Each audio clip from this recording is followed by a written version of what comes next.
Hello everyone, this is Shivangi. Welcome to Shiv classes. इस video में discuss करने वाले लिक्विडिटी प्रेफरेंस थ्योरी, तरलता वरीयता सिद्धांत, दोनों ही लैंग्वेज में डिस्कस करेंगे। चलिए स्टार्ट करते हैं।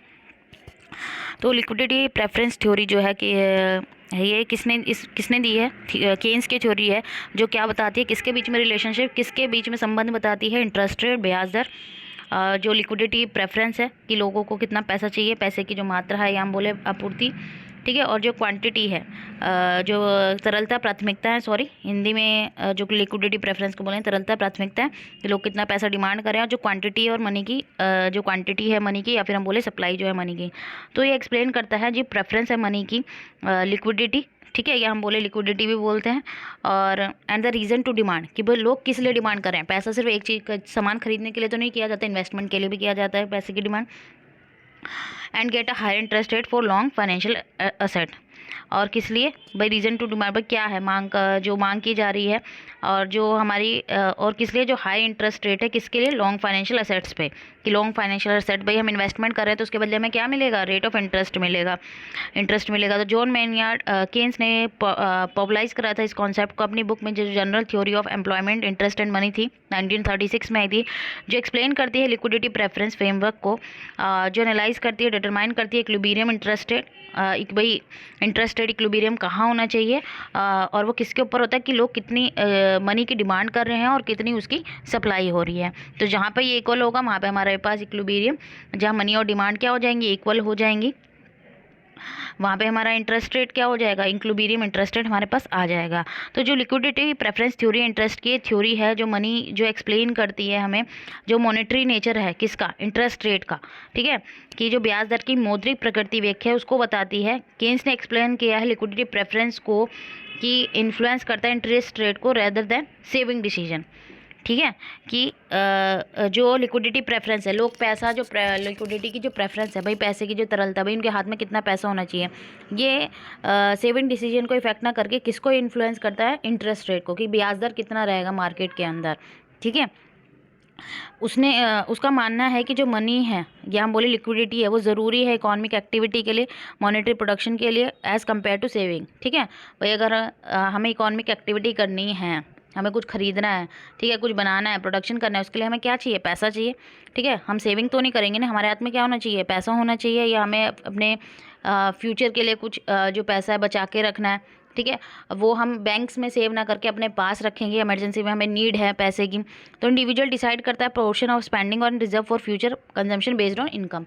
अब कोई भी इंडिविजुअल है, आप खुद हैं, आप जितना भी इनकम आपकी है उसमें से आप क्या करेंगे, कुछ सेव करेंगे, रिजर्व रखेंगे फ्यूचर के लिए, ठीक है। और कुछ क्या करेंगे, जो भी वे आपके जो नीड्स हैं उन पर खर्चा करेंगे। अब कुछ फैक्टर होते हैं साइकोलॉजिकल होते हैं, अनसर्टेनिटी, भाई हमें नहीं पता हमारे साथ फ्यूचर में क्या होगा, ठीक है। तो उसके लिए हमें कुछ पैसा क्या रखना पड़ता है, अलग से रखना पड़ता है। अब अगर हम बात करें सेविंग के, भाई फ्यूचर के लिए सेविंग के, तो पीपल क्या करना चाहते हैं, उसको होल्ड करना चाहते हैं इन दी फॉर्म ऑफ कैश या फिर investment in the interest bearing asset, ठीक है। अगर हम सेविंग करना चाहते हैं, ठीक है, सेविंग हम किस में करना चाहते हैं कि अगर हम बात करें, एक तो लोग हमें किस लिए पैसा चाहिए, हाथ में पैसा चाहिए। साथ में अगर हम सेविंग की पर्पज़ के अगर हम सेविंग पे आए कि लोग पैसा सेव करना चाहते हैं, तो वो किस चीज़ में सेव करेंगे, या तो कैश की फॉर्म में ही सेव करेंगे, भाई अपने पास ही रखेंगे पैसा, कि भाई आने वाले टाइम में किस चीज़ के लिए मुझे पैसे की ज़रूरत पड़ जाए। तो भाई होते हैं हम लोग, ठीक है, भाई 3-4 हज़ार हम फालतू रखते हैं अपने पास, ठीक है। आप में से होंगे, हम लोगों की मदर्स होती हैं जो अपने पास बचा के रखती हैं पैसा, कि भाई कभी भी इमरजेंसी के लिए हमें पैसे की ज़रूरत पड़ जाती है, तो हम एकदम से बैंक में जाके तो नहीं निकाल सकते। तो इन्वेस्टमेंट, या फिर हम किस में इन्वेस्ट करेंगे, जहाँ से उस एसेट में इन्वेस्ट करेंगे जहाँ से हमें इंटरेस्ट मिलेगा, ठीक है। कि हम ऐसे नहीं सिर्फ हमने बैंक में सेव कर दिया और वहाँ से कुछ नहीं मिल रहा, कि भाई मैंने 2000 ही बैंक में जमा करते हो, 2000 के भाई जब मैं जाऊँगी तो मुझे वो 2000 ही मिलेंगे क्योंकि मैंने वही डिपॉजिट करे थे। लेकिन मैं ऐसे चीज़ में इन्वेस्ट करना चाहूँगी जहाँ मुझे, अगर मैं अपना पैसा सेव कर रही हूँ तो उसके बदले में मुझे कुछ इंटरेस्ट भी मिले, भाई मेरी मनी जो है थोड़ी मेरे को बढ़ के मिले। तो जो डिमांड है, demand for cash balance behaviour toward risk. अब यदि हम नकदी कोष की बात करें तो वो कैसी मांग है, एक जोखिम है, ठीक है, भाई रिस्क है। Both demand for cash balance and interest will manifest N inverse relationship. तो जो नकदी शेष है, भाई जो नकदी है, भाई हम नकदी को रखें और इंटरेस्ट रेट को रखें, ठीक है, और फिर हम मैनिफेस्ट कर, ये इनके बीच में कैसा रिलेशन है, इनवर्स रिलेशन है, उल्टा रिलेशन है। अगर हम कैश बैलेंस ज़्यादा डिमांड कर रहे हैं, लोग चाह रहे हैं हमारे हाथ में ज़्यादा से ज़्यादा पैसा हो, तो बैंक क्या करेगा, इंटरेस्ट रेट बढ़ा देगा, ताकि लोग अपने हाथ में पैसा ना रख के कहाँ इन्वेस्ट करें, बैंक में पैसा आके इन्वेस्ट करें। भाई एफडी के इंटरेस्ट जो है, रेट ऑफ इंटरेस्ट बढ़ा दिया, सेविंग अकाउंट पे इंटरेस्ट बढ़ा दिया कि लोग ज़्यादा से ज़्यादा बैंक में डिपॉजिट करें। उसी जगह अगर लोग पैसा, अब क्या होगा, लोग ज़्यादा से ज़्यादा जमा करा रहे हैं पैसा, क्योंकि रेट ऑफ इंटरेस्ट क्या हो गया, बढ़िया। लोगों को लग रहा है कि हाँ, हाथ में पैसा अच्छे से रखना है कि मैं इन्वेस्ट कर दूँ अपना पैसा बैंक के अंदर, ठीक है। और फिर जब ज़्यादा लोग इन्वेस्ट करने लगेंगे, भाई ज़्यादा लोग सेव कर रहे हैं पैसा बैंक के अंदर, तो बैंक क्या करेगा, धीरे धीरे क्या करेगा, जो है रेट ऑफ इंटरेस्ट कम कर देगा, ठीक है। फिर लोग फिर से कैश की डिमांड ज़्यादा करने लगे, भाई सेव करने का कोई फ़ायदा नहीं, मुझे इतना फ़ायदा तो हो नहीं रहा है। तो इसी तरीके से इन दोनों के बीच में कैसा होता है, इन्वर्स रिलेशनशिप, ठीक है, कि डिमांड अगर कैश की ज़्यादा हो रही है तो सरकार आरबीआई है वो इंटरेस्ट रेट क्या करेगी, इंक्रीज़ कर देगी।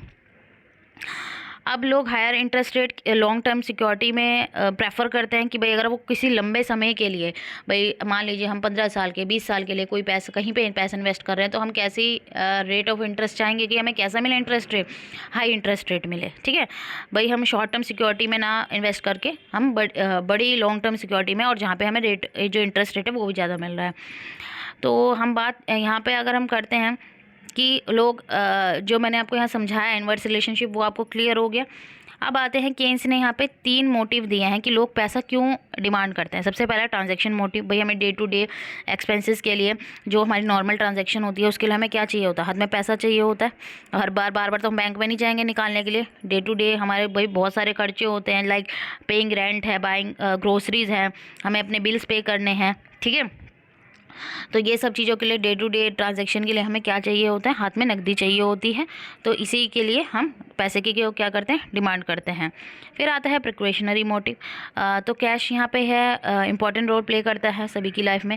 अब प्रिकॉशनरी डिमांड का मतलब है कि कोई भी अनफोर्सिन अपॉर्चुनिटी, भाई हमें नहीं पता हमारे साथ जो भविष्य में क्या होने वाला है, ठीक है। तो इमरजेंसी के लिए भी हम लोग अपने हाथ में क्या रखते हैं, कुछ पैसा रखते हैं। फिर आता है लास्ट हमारा स्पेकुलेटिव मोटिव। तो स्पेकुलेटिव मोटिव एक्सप्लेन करता है कि लोग गेन करने के लिए इंटेंशन, यहाँ पे क्या होता है कि इन लोगों की इंटेंशन होती है गेन की, प्रॉफिट की तरफ, ठीक है, कि भाई इंटरेस्ट रेट उन्हें कहाँ ज़्यादा मिल रहा है, यहाँ पे हिंदी में हम इसे बोलते हैं सट्टा, ठीक है। तो इसका मतलब इसमें हम देखें कि अगर क्या है, इंटरेस्ट रेट क्या है कम, तो जो लोग हैं क्या करेंगे, हायर डिमांड करेंगे लिक्विडिटी की, जो मैंने आपको बताया था अभी। और वो क्या एंटिसिपेट करेंगे, फ्यूचर में जो इंटरेस्ट रेट है वो इंक्रीज़ करेंगे, और वो जो उन्होंने कैश उन्होंने होल्ड करके रखा हुआ है उसको फ्यूचर में इन्वेस्ट कर देंगे। तो यहाँ पे उन्हें क्या हो रहा है, प्रॉफिट गेन होगा फिर। तो इसी तरीके से स्पेकुलेटिव मोटिव में होता है।